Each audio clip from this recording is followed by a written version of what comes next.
Well, hello everybody, how are you today? I don't know why I did that. So this is just my thoughts on why the gaming industry is tanking. Actually, it's falling apart. And I'm a pretty old guy, so I remember all the games like Pong and Donkey Kong. You know, really simple graphics, simple games way back then. Don't forget the NES 64. Hey, don't forget GoldenEye. And then, of course, came the old AAA games. Oh yeah, the gaming industry became a billion-dollar industry. And all the gamers were kind of spoilt for choice. Because there seemed to be good games everywhere. And who played these games? Well, generally, mostly males. To be honest, femons couldn't care less about the games. They didn't particularly like them at all. And they sure didn't like the amount of time the guy she was going with was playing on these games. And you heard stories like smashing up the PlayStation, smashing up the goddamn Xbox, threatening to leave him if he didn't pay more attention to her. I mean, that's a little bit childish, isn't it? We're not talking young people either. Because as we know, it's all got to be about the femon. A lot of them are quite selfish and self-centered. Have you noticed that? But of course, that didn't stop the males buying games and playing them. Then quite a few femons all decided to start playing games. Oh, they always play mind games, I mean video games. Not because they really liked the games, but because that's where the males were. But of course, after you get a number of femons in the gaming industry, they start moaning, of course. Saying there isn't very many games for femons, or the games are made for males. Of course, the reality is, if all the males stopped playing video games, so would femons. Some companies in the gaming industry started to appease femons and change the games, make them more femon-orientated. Now, guys think logically and they like a challenge. Femons, on the other hand, not really.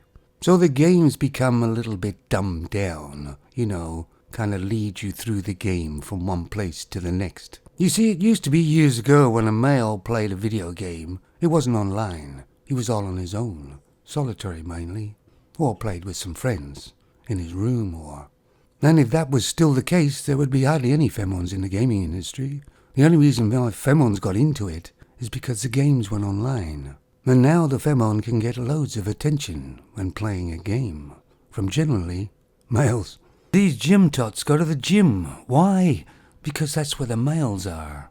And of course the gym industry is a very big business as well nowadays, and it's starting to feel the pressure. Then once again you take the men out of the gym, take the men out of the equation. Poof! No more gym tots.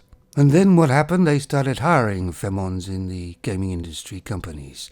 Hiring lots of them, so to make it look good. And this started to have a great effect on the games. They become feminized. Another word is woke. And still the demographic of who was buying the games were males. And they put up with it for a bit, and then they just decided to not buy any more. Then the companies knew they had to make a decent game, but they couldn't. They had too many femons in their company, and DEI and all that. The company's hands were tied. Then they started losing money. And the quality of the games got worse and worse. There was more bugs in the game than anything else.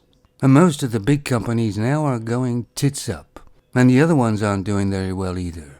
And the trouble is that the games are not just femon-friendly. They are actually for femons now. The trouble is femons are not that really into games anyway. If they were, they would have already been in the gaming industry, wouldn't they?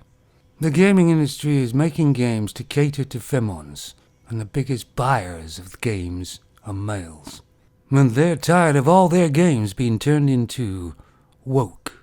And they've stopped buying the games. Stopped pre-ordering the games. They've goddamn well had enough.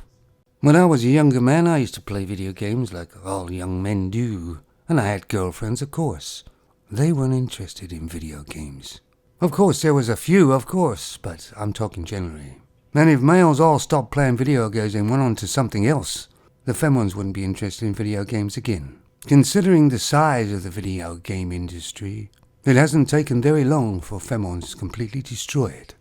It's kind of like when a femon gets a divorce from a male they've been with for a long time. What does she want to do? Well, she wants to destroy him, destroy his character. She wants to break him. She's not interested in him anymore, she's got another guy. But she doesn't want him to be happy. And the worst thing can happen is he finds another Femon and gets married again or is really happy. That would be devastating to the Femon. They call it the Femon scorn, but really it's just spiteful, childish, vindictive. And there's a lot of indie games coming out which are pretty good actually, so that's a good thing. But the bigger companies have tied themselves up with DEI and Femon activists, and they're pretty much done, because they can't get them out. And it must be pretty sad for the younger generation of guys for video games. I guess when I grew up we had it all. And you owned the game. Why does there always seem to be chaos, drama, destruction in the wake of Femons? Maybe I'm just seeing it through my eyes and got it all wrong. What do you think, guys? Let me know. Take it easy.